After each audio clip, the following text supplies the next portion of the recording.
நாரி நாம் பதிரே கோ கதிசதா.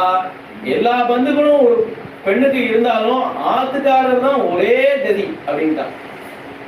ஆத்துக்காரர் எல்லாம் பாக்கி எத்தனை சொந்தம் இருந்தா என்ன பிரயோஜனம் அப்படிங்கிறா. சுத்த ஆத்மன் பிரேம பாவா அதி பவிஷ்யாமி விகல்மஜா பக்தாரம் அனுகரிச்சந்தி பக்தாஹி மம தெய்வதம். எனக்கு வேற தெய்வம் தெரியாத, நீங்க ரங்கநாதனை பூஜை பண்ணும்போது கூட நான் உங்களை தானே பார்த்துட்டு இருந்தேன், நீங்க தான் எனக்கு தெய்வம், உங்களை விட்டு எப்படி வராம இருக்க முடியும் அப்படின்னு.